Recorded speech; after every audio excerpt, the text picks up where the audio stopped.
আসসালামু আলাইকুম ফ্রেন্ডস, আশা করছি আপনারা সবাই ভালো আছেন। আল্লাহর রহমতে আমিও ভালো আছি। চলে এসেছি আবার একটা নতুন দিন নিয়ে। আর পিছনের এই যে ব্যাকগ্রাউন্ড দেখে তো বুঝতেই পারছেন কি অবস্থা হয়ে আছে ঘর দৌড়ের। এখন সব গুটাবো। আর এই ঘরটা তো কালকে ঝাড়া হয়নি, আজকে তাই ঝাড়বো এটা।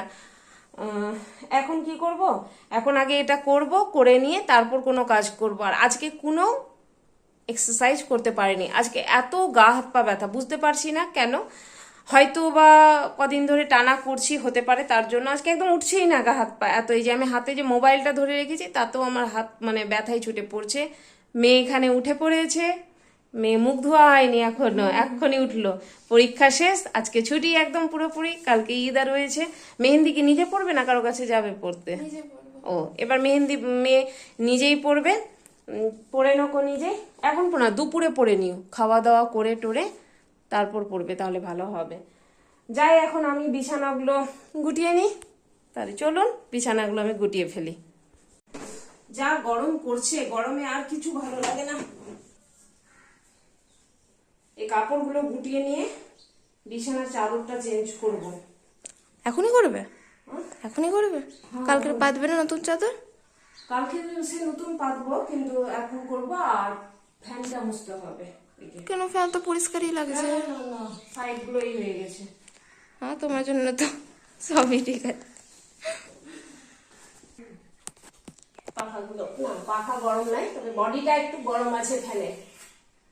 ফ্যানটা মুছে নি, কারণ সে ধুলো পড়বে। ফ্যানটা যদি আগে না মুছি আর চাদরটা চেঞ্জ করে নি, তাহলে ধুলো পড়ে যাবে বিছানায়। আজকের জন্য এটাই চাদর পেতে রাখলাম। কালকে আমি আলাদা চাদর পেতে দেবো, বুঝলে শোনা? ঠিক আছে, আজকে এটা থাক, কালকে আর নতুন চাদর বের করবো। কারণ আজকে যদি পেতে নি তো হয়ে যাবে না। It's okay. বাজার চলে এসছে আমার, নিয়ে এসছে মাটন। কালকের জন্য মাটন নিয়ে এসছে, এই যে এখানে আছে, আর এখানে একটু রাখলাম। এটা হচ্ছে বিরিয়ানির জন্য উঠিয়ে রাখলাম। এটা রাত্রেবেলা সব ম্যাগনেট করে রাখবো কাল। হ্যাঁ, ম্যাগনেট ওই হলো, চলবে, সব চলবে। আমরা হচ্ছি পুরনো যুগের শিক্ষিত মানুষ, আমাদের আদো আদো ইংলিশ থাকবে, পুরো ইংলিশ আসবে না, তাই না বন্ধুরা? ভাত বসিয়ে দিয়েছি এদিকে। আর এই যে নিয়ে এসছে আজকে আমগুলো নিয়ে এসছে এই জন্যই যে বাজারে আমাদের সব সময় আম উঠে না, আর আমরা তো সবাই আম খেতে পছন্দ করি। যাই, তাহলে আমগুলো আমি রেখে দিই। আর এই যে বিরিয়ানির চাল, লঙ্কা, শশা নিয়ে এসছে, এগুলো সব আমি গুটিয়ে নিই। এই যে মাছ এনেছে, এটা দেখাতে ভুলে গেলাম, এটা হচ্ছে রুই মাছ। নাম বলতে হবে বন্ধুরা, নাহলে খুব কনফিউশন সবার। বের হবে তুমি আবার এখন? একটু পরে বেরোবে নাকি? তো স্নান করে নিতে। হ্যাঁ, তো স্নান করে নাও, কাপড়গুলো সব ধুয়ে নেব। রান্না বান্না করে একটু গল্প করছিলাম কর্তামশাইয়ের সাথে। আসলে কালকে যেহেতু ঈদ রয়েছে, তো কিছু বাজারপত্র করতে হবে। কালকে করেছিলাম কিছু, আর কিছু থেকে গেছিল, পাঠাবো। তার জন্যই বললাম যে একটু বাজারগুলো করে নিয়ে চলে আসো। আর আজকে কে জানি শরীরটা হাঁপিয়ে যাচ্ছে শুধু। আমার মনে হয় অ্যান্টিবায়োটিক খাচ্ছি কিনা, একটু শরীরই হয়ে গেছে। কাপড় কাচা হয়ে গেছে, কিছু কাপড় কাচা হয়েছে, আর কিছু আছে উপরে দিতে যাব। তার আগে ভাবছি না, আগে বাথরুমগুলো ক্লিন করে নি। বাথরুম ক্লিন করে উপরে যাব কাপড় দিতে।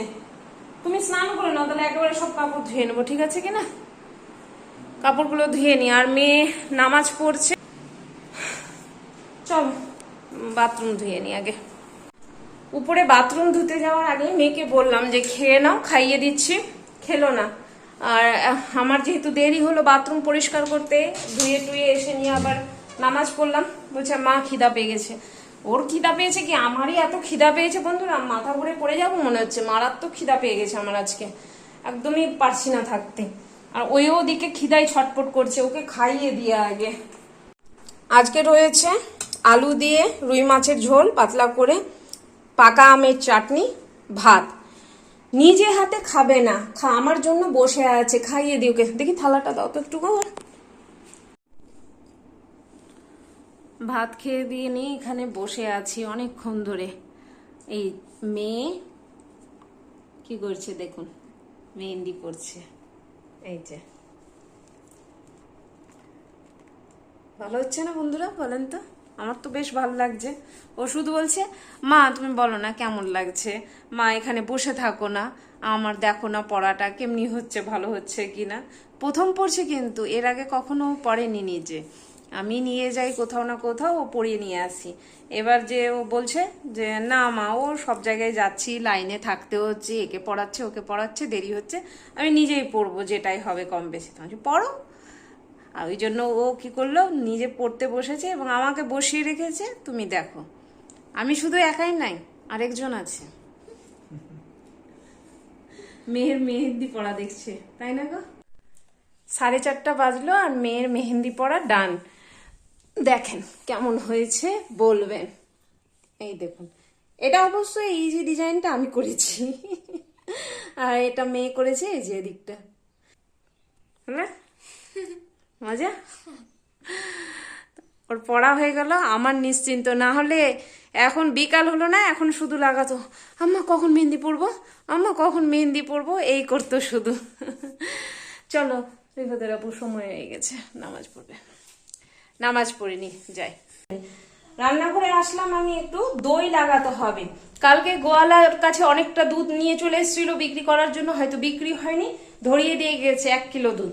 তো দুধটা আমি ভাবলাম যে কি করব, পায়েস করব কালকে, যদিও তো আছে অনেকটা আছে, 1 কিলো আছে, আবার আজকের আছে, আর তার আগের দিনের আবার থেকে গেছিল, মেয়ে যে খায়নি তো রাখাই ছিল। তো ভাবছি একটু দই লাগিয়ে দিই আর একটু সামাইর করব, তার জন্য রেখে দিয়ে যে সাজুটা রেখে দিয়েছি। এই যে দইয়ের, এটা আমুলের যে কৌটোগুলো।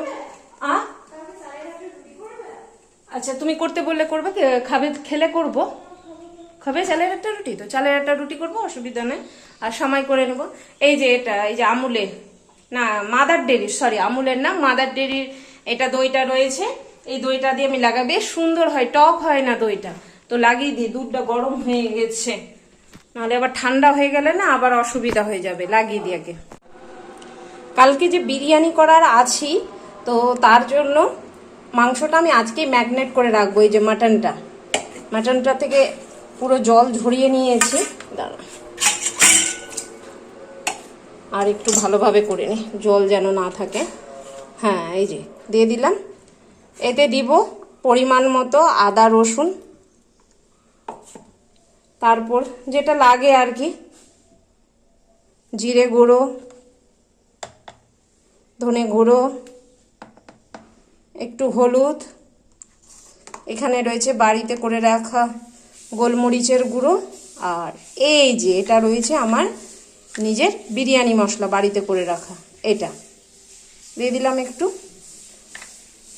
এখানে রয়েছে লবণটা অল্প করেই দিব, বেশি দিব না, কালকে আবার যখন পেঁয়াজ দিয়ে মাখবো তখন। আর এখানে রয়েছে দই, ব্যাস। হ্যাঁ ও বললো আমাকে ধুয়ে দেওয়ার জন্য, কিছু হবে না। ও বেসিনে মেয়ে মেহেন্দি ছুটিয়ে রেখেছে, তার জন্য কর্তামশাই বলছে কি আছে, আমি বলছি যে মেহেন্দি আছে। তো এটা দিয়ে আমি মেখে নিই ভালোভাবে, তাহলে কি হবে, মেখে যদি রেখে দিই তাহলে বেশ টেস্ট হয় একটা ভাব। তো মেখে নিয়ে আগে চলো, মাংসটা এবার ফ্রিজে রেখে দিই, বেশ ভালো হবে। দেখবেন কখনো এরকম আগের দিন মেখে যদি রেখে দেন তাহলে খুব ভালো হয়। আর এই যে ফ্রিজে আম রাখা আছে, চা নিয়ে বসেছি, কর্তামশাই যাবে ওষুধ দিতে, তো বললো একটু চা করে দাও।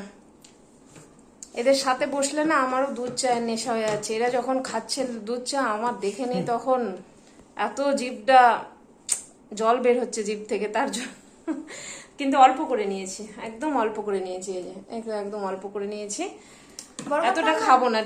বিস্কিটটা ডুবিয়ে যতটা লাগবে ততটাই খাবো। তো খেয়ে নি, তুমি খাবে না? এসো বসে বসে খেয়ে নি বন্ধুরা চাটা, ও বের হবে আবার দেরি হয়ে যাচ্ছে। ননদের ছেলে এসেছিল, বড় ননদের ছেলে, কালকে যেন রুটি বানাই তার জন্য আটা দিয়ে গেল। এই যে চালের আটা আছে, এটা ঢালতে হবে, একটা পাত্রে ঢেলে নি। আর কর্তামশাই বললাম যে তখন যে কাজে যাবে, কর্তামশাই একাই জানি, কর্তামশাই আর মেয়ে গেছিল, মেয়ে বললো যে বলে আমিও যাব, আব্বু চলো না একটু আমিও যাব তোমার সাথে, আইসক্রিম খাবো, এরকম বললো। তো ওর আব্বু নিয়ে গেল, কিন্তু সেটা না, মেয়ে আজকে ওর আব্বুর জন্য একটা গিফট কিনতে গেছিল, আব্বুকে দেখিয়ে নিয়ে এসছে। আর কর্তামশাইও আমার জন্য একটা জিনিস নিয়ে এসছে, তো চলুন আপনাদেরকে দেখায়। আজকে মেয়ে কেন দিল আব্বুকে গিফট সেটা মেয়েই বলো না, বলো আমার বন্ধুদেরকে যে কেন তুমি আব্বুর জন্য। আজকে ফাদার্স ডে উপলক্ষে আমি আমার আব্বুকে একটা সত্যি রিয়েলি সারপ্রাইজ দিতে চেয়েছিলাম। তার জন্য আমি যখন দিলাম আব্বুকে, আব্বু এত খুশি হলো ওটা পেয়ে, আমাকে আমার নিজেরও খুশি পেলাম। হ্যাঁ, তো সত্যি মা একটা সংসারে যেরকম মায়ের অনেক গুরুত্ব থাকে, সেরকম তো একটা সংসারে বাবা, কারণ বাবার হাত না থাকলে পরে, বাবা যদি একটা সন্তানের মাথার উপর না থাকে তাহলে সেই সংসারও তো অধুরা। মা বাবা দুজনকে দিয়েই আমি মনে করি একটা বাচ্চা পূরণ হতে পারে, পুরোপুরি মাও নয় আর পুরোপুরি বাবাও নয়, দুজনে মিলে তারপর বাচ্চা পূরণ আমি মনে করি। তো এই যে মেয়ে নিয়ে এসছে ওর আব্বুর জন্য, এইটা ওর আব্বুর জন্য মেয়ে নিয়ে এসছে বলতে দুজনেই গেছিল, আব্বুকে দেখিয়ে পছন্দ করে নিয়েছে। কালারটা এখানে একটু অন্যরকম দেখাচ্ছে, শ্যাওলা দেখাচ্ছে, অতটা শ্যাওলা নাই, ভালো আছে কালারটা। তো এটা নিয়ে আসলো, আর কর্তামশাই আমার জন্য নিয়ে এসছে, দেখাচ্ছে বের করে। কি গো? হ্যাঁ দেখো না ভালো আছে কিনা দেখো। আরে তুমি যেটা দিবা সেটাই সুন্দর, বুঝতে পারলে কি না?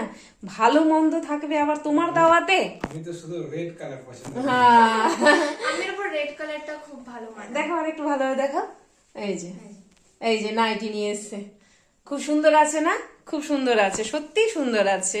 রেডের উপর নাইটি আমার এমনিতেই ভালো লাগে। কালকে পরে নেবে ইনশাল্লাহ কালকে পরবো, স্নান করে নিয়ে এটা পরে নামাজ পড়বো, তারপর যদি ঘুরতে যাই, কারণ কালকে আমি কমই বের হই। কালকে এত বাইকের চাপ, মানে রাস্তায় চলাফেরা করে, আর আমরা তো হেঁটে যাই না, একটু বাইক নিয়ে যাই দিক ওদিকে, কিন্তু মানে আমার ভীষণই ভয় লাগে কালকে বের হতে। ঈদের দিন আমি ঈদের দিন চট করে বের হই না, আমি ঈদের পরের দিন বরং ঘুরতে বের হই বা খেতে বের হই, আমি ওদিন বের হবো না, এত ভিড় থাকে, ঠিক কি না বলো? হ্যাঁ কর্তামশাই তো যাবেই না চট করে নিয়ে, এই যে এসে নিয়ে আবার কাজে বসে গেছে কর্তামশাই। তো এই যে বললাম আজকে হাতে ব্যথা আছে, তো এই যে হাতটা নেওয়া যাচ্ছে না, এর এত ব্যথা করছে। তো কর্তামশাই যেতে চায় না, তার জন্য আমারও সত্যি ভয় লাগে, যে বলা যায় না, বাচ্চারা সব এমন বাইক চালায়, একটু ভেবে চিন্তে চালা উচিত আমার মনে হয়। বাচ্চাদেরকে একটু যদি বুঝতে মানে বোঝানো যায় বা ওরা যদি বুঝতে পারে খুব ভালো হয়। তো ইনশাল্লাহ কালকে এটা পরে নামাজ পড়বো।